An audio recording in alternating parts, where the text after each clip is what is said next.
Kasya ba tayo? Yes.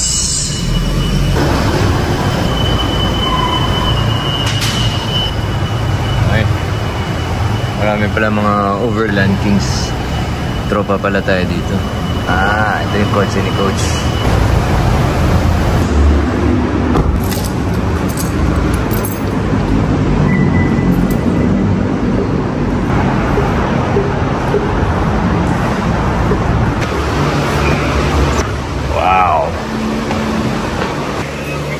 So dito nagtitrain mga PBA, mga magaling. Tayo mag-shooting na tayo.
That concludes my 1-hour session with Simple Grind. Grabe, learn the basics that I've never really established when I was young or when I was in high school because hindi ako nakikinig.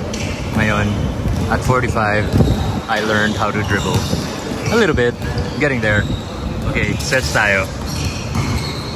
Stretch natin yung 45-year-old katawan na to. Thank you, Coach Nicolo, for that great workout. It's nice to learn the basics again of basketball. Tagal ko na hinahanap to. Finally, nandito ka na. At saka finally, hindi na tayo masisiro sa court. So, yun. Anyway, naka-shower na, nakabihis na. Kain na tayo. Wow. Good-looking Maserati. Since I've been living with my in-laws in this side of town, I've been exploring a lot of San Juan and a lot of this area. And ang dami palang hidden gems and masasarap na mga kainan dito. So dito siya. There you are.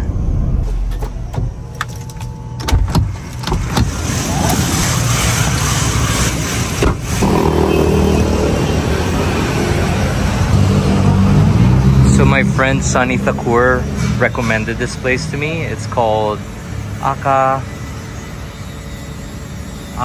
Chan. Tama ba pronunciation ko? Best-selling chashu, spring onion chicken. Okay, looks promising. Hi, good afternoon. Hello.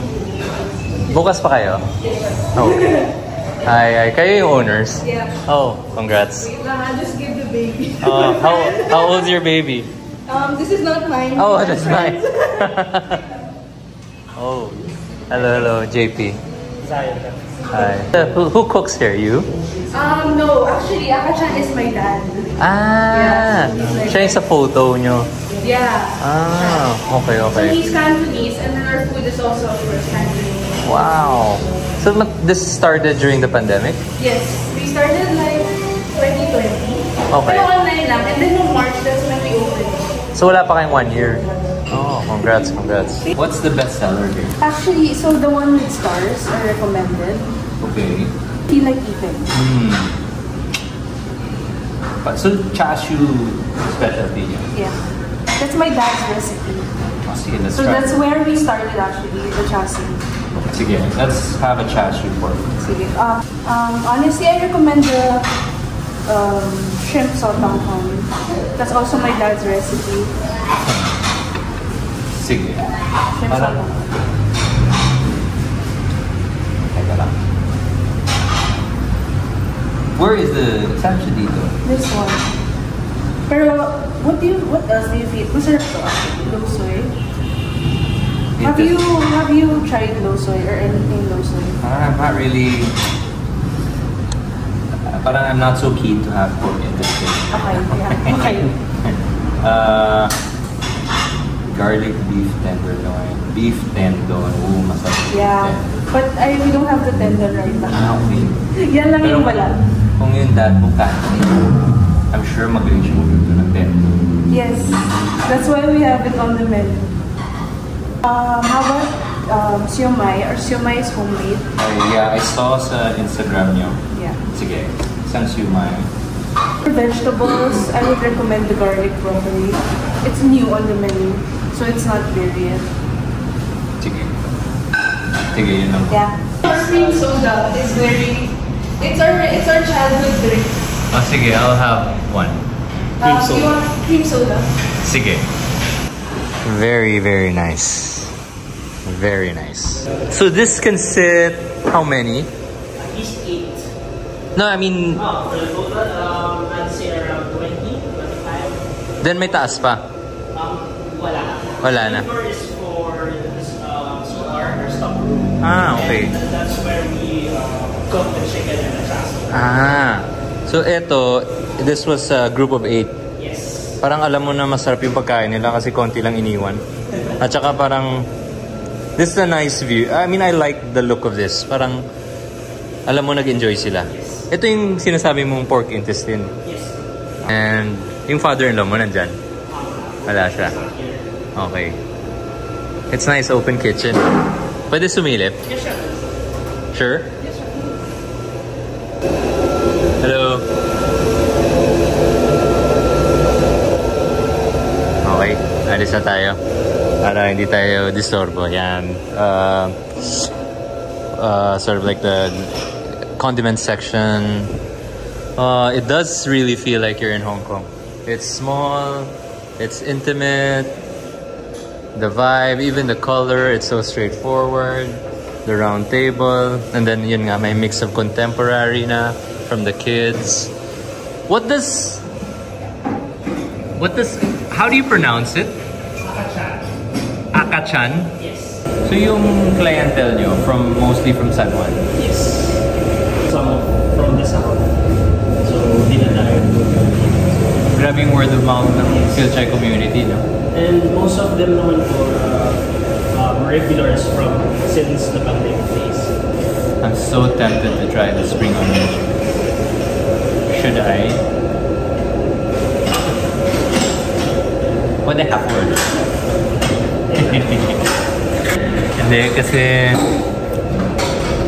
I'm saving my appetite for steam white chicken at my friend's place sometime next week or in the coming days because masarap talaga yung gawa niya, pero try rin natin dito since that's how this place started, from the asado pork and the steam white chicken. And alam mo na eh, I always say this, pero signage pa lang, exterior ng lugar, alam mo na it's gonna be special. Actually, yesterday, I ate asado pork in a mall, and it was not so great. Hindi ako natamaan. It was not good at all. It wasn't bad. It just wasn't that good. Anyway, that's why siguro napadpad ako dito to konting redemption. I'm so tempted to also order the century egg and jellyfish. Kaso lang, huwag tayo matakaw mata. Yun yung problem, di ba? Pag sobrang gutom, gusto mo orderin yung buong menu. So, I've never actually tried this cream soup. Basic kayo ng lunch. Talaga?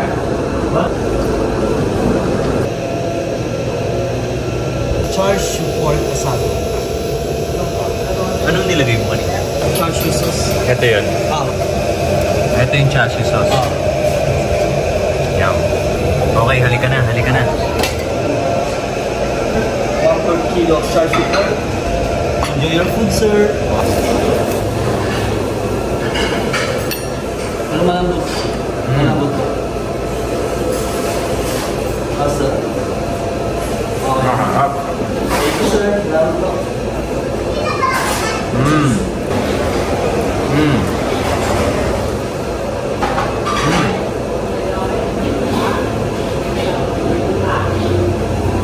And kagandahan, hindi siya pula. Di ba yung mga normally yung mga asado pork pula dahil sa coloring. Ito dark brown. And bagay ito sa steam white rice, jasmine rice.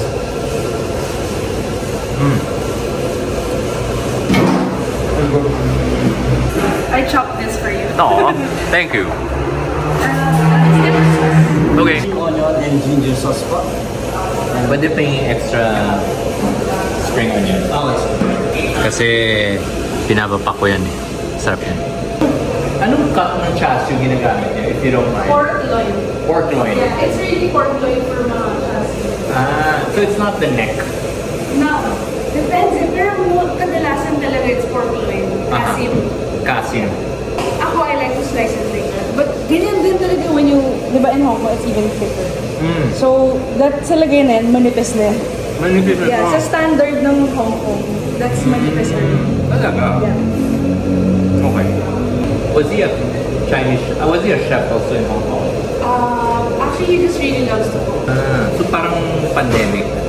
Yeah, kasi parang finors lang namin siya. Finors namin siya. Sabi namin na, you know, you're getting older and I feel like your calling is really cooking. So yun, parang sabi niya, I don't wanna do it kasi alam niya yung work in the kitchen is so matrabaho. Especially yung you have early in the morning to go to the palengke. So yun yung ayaw niya gawin. Like, I think you have to try. Pero ikaw buti, you're like pretty into it. I also love it. So I wanted to be a chef, but I didn't become one. Great knife skills. Do you use a cleaver? Ah. Okay. Tara, upo ka dito, kwentuhan tayo. So this is your straightforward steamed white chicken. Yeah. Pero this is not a Hainanese chicken. No, it's not. So, di ba, in Hong Kong kasi, they also have that. But it's not really Hainanese chicken. So, di ba, the Hainanese chicken, most of them, like, they poach it.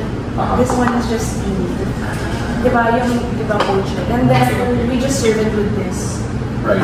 So, okay, the difference between a Hainanese chicken and white chicken is the cooking method. Yeah, the poaching and the steaming. Okay. Shrimp, mine. Wow. Alright. Ito yung very classical way of plating the broccoli. Yeah. Sa mga Chinese restaurants. Pero ang ganda, hindi siya overcooked, green na green.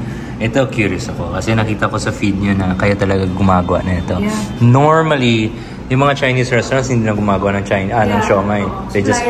Tama. Okay. Alam ko ang iniisip nyo walang kanin pero kung wari nagjejeta kasi. I'm so curious with this siomai. Yeah, surprising. Parang it wasn't intentional for like, parang I didn't expect that our siomai. Yeah, kasi parang wala lang. We just wanted to make fresh siomai. We don't like the frozen kasi. Yeah. Tapos parang ever since nag-open kami, parang we noticed that people are into it, you know? Surprising.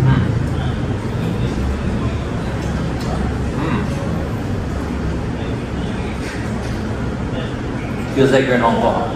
Seryoso. And parang nakifeel mo na nakakabalot lang. Yeah, yeah. And it's fresh, like the shrimp, the mushrooms, everything is fresh. Tapos yung meat also, sila nag-grind. Halata na. Hindi siya lumagal sa freezer. Hindi siya super dense, maluwag siya. Tama, malamag na. I used to make shumai. Ah, really? No, but back in the day, I had a little Asian restaurant in my hometown. yeah. What a blessing for the people around here on Mandaluyong. They get to have this. They don't have to go to a super big Chinese Oh restaurant. yeah, actually yun na yun. Parang we, di ba usually, parang tomorrow you eat something like this, like the freshness yun, usually you would only just get it in or like the big ones. So parang that's what we wanted. We wanted like just a mini, like a home kind of restaurant. Right. That you don't have to go big. You don't have to go to the big ones to get that, you know, quality. The other day, I came to Grand House. Yan na. Yeah, lapit lang. So same, parang small, intimate, not scaled.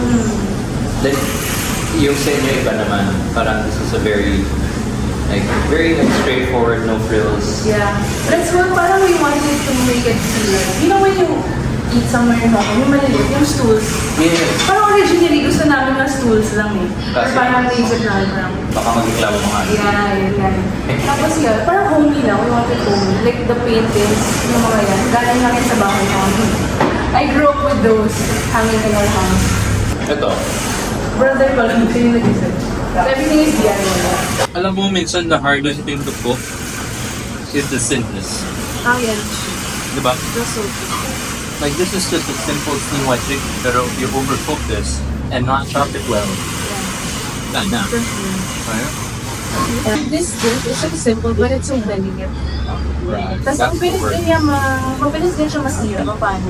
Right. Yeah. And then, mabilis yung, para sa seafood, mabilis yung life sa kanya. Yeah, sobra. Yeah. So this one, over the pandemic, throughout the year. So ako yung nag-start kong eating. My dad was like, parang, I teach you how to make the chicken, tapos ikaw na yung magluto.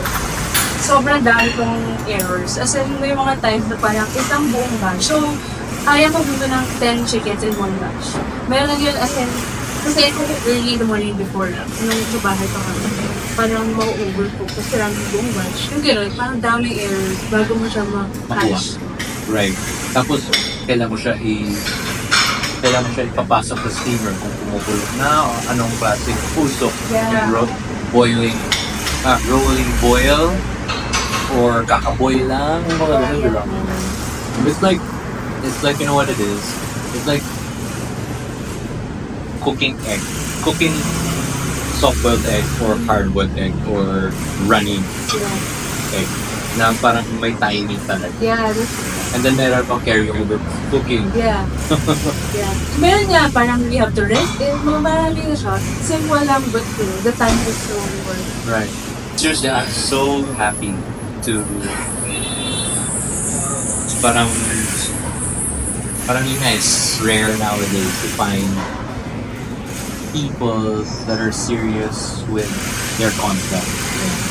Some people kasi just parang they have lots of capital, but and it's true, it looks nice and all, but the food doesn't have soul. Ito naman parang you could really feel na you're so into it, Thank you. right? Oh God. Sana yung, ano my dad was here, he would have loved to meet me. I would have loved to meet. Sayang yan. Yeah. Does he speak Tagalog? Not really. Parang kaya niya mag-understand the truth. But he can't speak English and Chinese. So how often is your dad here? Almost every day, yeah. Yeah. It's almost here. He just took a lunch break. Yeah, at saka sometimes parang after mga 4 o'clock na siya pupunta. Not all, yeah. How old is he? 62. Okay. 63. Alright. So he must be very proud of you. I hope so. You know how Chinese parents are. They don't show it. They won't tell you. Yeah. Pero I hope he is, yeah. I Yeah. feel like he's happy naman. Kasi parang throughout his life, he's tried so many other businesses. Pero ito yung parang na-feel namin na he feels so fulfilled. It's really good food. It is. I mean, just sitting here, it looks really fulfilling. No, seriously, I'm not buttering you up. It's the truth. And it's like, yun nga, these are the things that you can easily screw up. the simple ones. Kami ko ng lugar na kailangan ko dalhin yung wife ko and family ko. This is, no seriously, like, this reminds me of another restaurant that I used to go to. I won't mention the name, basta it's kind of like this, that it's so homey and it's so, yun nga, it's parang kumain ka sa bahay ng auntie mo na magaling magluto, no? Yes. Ang galing. Happy naman siya. Yeah. I see it in him. Parang okay. Siya siya. Yeah. That looks like your brother. Ah. Hello. Yeah, that's my brother. That's Ringo. Ganda ng design. Thank you. Meron pa bang extra shirt? Gusto niya sana ng shirt. Meron. Sa bahay. Sige. Ganda ng design. Thank you. Ikaw rin nag-design? Medyo. Parang inputs lang. Parang concept din yan. Palang. No, pero ang galing na ng second gen, yung input nyo sa restaurant, kitang-kita. And then, syempre, nandun yung root, which is yung dad mo, siya yung foundation. And then, it's nice. I'm so happy. Kasi recently, I moved with my in-laws kasi nanganak yung wife ko. Congrats. Thank you. So, I've been exploring this side of town. Ang dami dito. Marami. I'm so happy and it's so refreshing to see like you guys steering the ship, kumbaga. Challenging. Sige lang, sa simula lang yung challenging kasi may resistance pa eh. Kasi nangingibago pa eh, di ba? Kasi all these years palaging yung old school way, right? And then baguhin ng old school ways. Never ending yeah. Pero I guess, you know what? Easy for me to say, pero just find the common denominator or meet halfway. Yeah. Pero at least at the end of the day, kaya may arguments kasi parang lahat kayo gusto mag-excel. Correct. Versus na you sweep it under the rug, wala mangyari. Versus na oo lang ng oo. Hindi pwede oo lang ng oo. Yeah. Ay, nako. Galing. Much respect, guys. Thank you. Well done. I watch your vlogs, right? Oh, thank you. Congrats to you guys. More power. I wish you guys the best, really. These guys are gonna go places.